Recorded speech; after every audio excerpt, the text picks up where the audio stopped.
conditions, of course, and it's very much, I said, Dutch course, this one, because it's pretty flat in Holland, and they're used to racing on fairly flat and fast courses.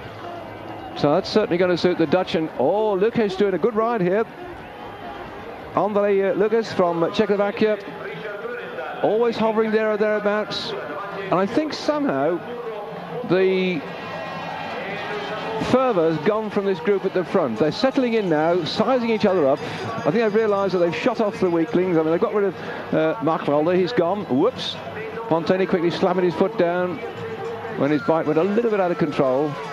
And this is a cracking group, isn't it?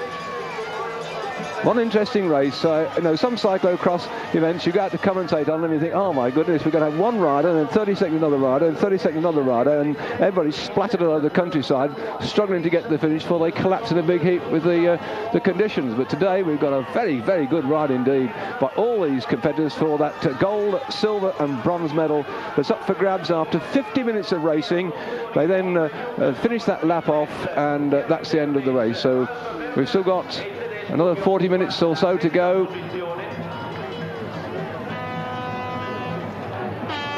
And this is when the riders will just keep the pressure on to tire people out, as it's a pretty technical course, but I don't think it's one of those courses where you say, oh, if I run up this bit rather than ride, or ride up this bit rather than run, I can get a couple of lengths lead. It seems that every one of them is doing the same thing at every part of the course. We'll have to watch this, though, because those are the little techniques some people use. They work out and say, right, if he's going to run up that bit, I will actually ride it and I'll gain about 3 lengths. And they don't actually do that until the time comes, and then woof, they've gone.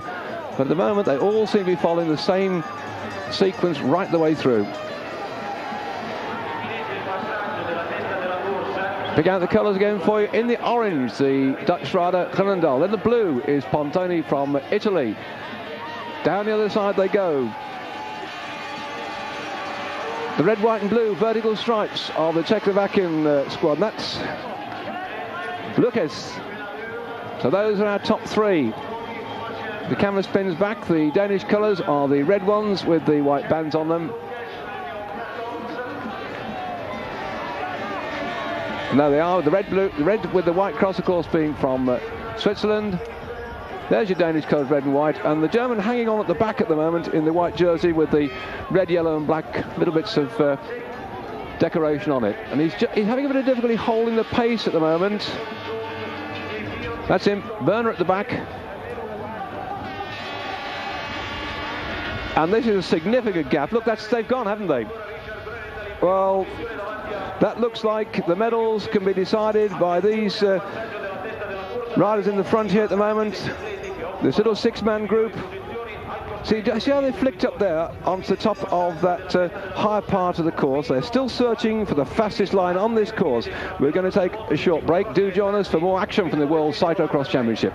And welcome back then to live coverage here of the World Cyclocross Championships. It's the amateur race today. We're going tomorrow to pick up the juvenile race. We'll be covering that in the morning. We're not putting it out for you live. We're going to sort of chat about it and then stick it on the end of the pro race, which we're also starting. The pro race starts at 2 o'clock Central European time. That's 1 o'clock UK time. And we're going to bolt the junior race on the back of that one as well. So you can watch that a lot tomorrow. But you're watching now the amateur Cyclocross Championship of the world. This event, which dates back to 1967, when Michel of France won that one, and they've been lamenting, the French, that it's something like 26 years since they last had a medal winner with the gold around his neck, and it looks like they're not getting in with a shout this time because they haven't got one of their riders up in this group of some 6 men who eased their way at the start. This man you're looking at now, Djernis, had to catch up with the leading group. He did a lot of work to catch up. The action being started by there in the orange jersey, Groenendaal,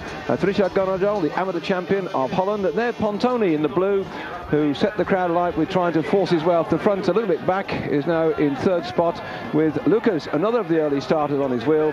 And one of the riders who came up late to join them, Ralf Berner, who's now riding in his 6th World Championship from Germany, is just at the back of this little group. And in the midst of all two, there's Thomas Frischknecht, who probably has got, I suppose, more experience than anybody at winning medals, because he's had 6 medals in 6 medals in his career as a cyclocross rider. Thomas Frischknecht, 2 golds, 2 silvers and 2 bronze medals in 6 years. And we're having a little look back at the rest of the riders now, who really, I think, are just going to struggle on for the personal satisfaction and of course the experience. I think Britain's put the youngest team ever into the championships. We put some fast rowmen in. Gary Ford, for instance, been able to ride in the Scottish Providence Series against the pros and compete successfully with them. We'll learn a lot from this race today, as will Roger Hammond, who unfortunately did his wrist just over the Christmas period, just for the British Championships, and has been struggling somewhat with his training, but on his 19th birthday, he'll still be in there struggling away. James Norfolk, his father, great cyclocross rider as well, and Stuart Blunt from Wembley, another very fast man indeed. The Brits off the pace at the moment. We're looking at this group of 6 at the front, who undoubtedly are going to share the medals unless something absolutely unique and unusual happens. Frischneck gone on the front. Well, the stories were going round that he looked jaded and he looked tired, and that after his cyclocross season that he hadn't really got the form, but as this part of Italy is not very far from Switzerland, they've come over here, the Swiss supporters, to really cheer him on. Nice part of the world though.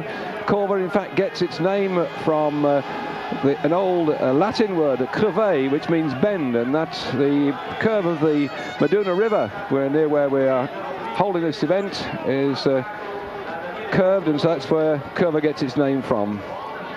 So Corva, Zano Decimo, cheering on the stalwarts of the bikes, and a little bit of a hiccup between Frischneck and Pontoni, but no harm done. Some fast riding now. They put the pace back up again. There's a little bit of a sort of breather.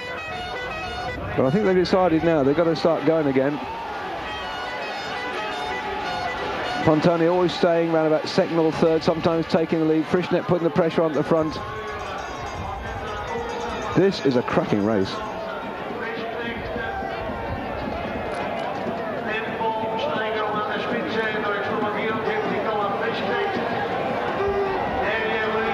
I'm not quite sure, looking back, I'll just pause and have a look at Ralph Berner, who's been hanging on the back and yo-yoing. He's sort of playing tail-end charge of this group as to whether he's really struggling or whether he's playing doggo and to surge. There's often that happens in road racing, and it doesn't often happen in cyclocross, because when you're yo-yoing that at the back, you're usually gasping for breath and all the stars are flying and you just feel like death warmed up. But he may be falling this little lot. He's been 6 times in World Cyclocross Championship, so he's no stranger to this one, but the gap's opening up again. So it might be down to 5. Lucas has got his breath back. He's going to check the back-in rider on an alloy frame, all nice, shiny, polished, has moved through. The back wheels scutting up the clay soil. They put the pressure on. They've got these knobbly tyres, and they have a different tread pattern on the front and the rear. One at the back to get the grip, and one at the front which is much better for cornering, so that your wheels don't slide away from you. There they are, neatly packed together. In fact, it was Steve Dowse that was saying when you switch from mountain bikes to cyclocross bikes, apart from the difference in weight and obviously things like handlebar position, he said the thing you notice most of all is the way in which the bike corners differently, because with these narrow tyres, although they've got the knobbles on, they corner very differently from a great fat bike, a fat tyre mountain bike, and you just have to relearn that when you switch from one bike back to the other again. They've gone, haven't they?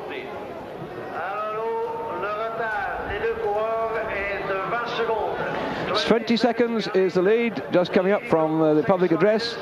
As you can hear the background there, being spoken in French and English and Italian. They always use the French as the national language of cycling, and they also use the language of the country in which the race is taking place. And thankfully here we're getting a touch of the English from time to time as well. So there we are, the nice little group. Well, Berner's got back.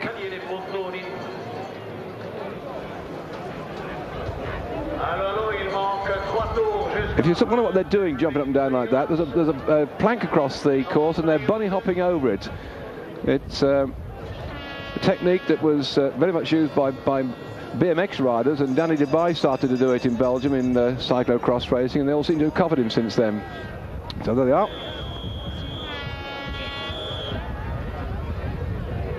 This group here with a 20-second lead over the rest of the field, forcing the pace, and I can't see at the moment anybody coming up from behind. They put up a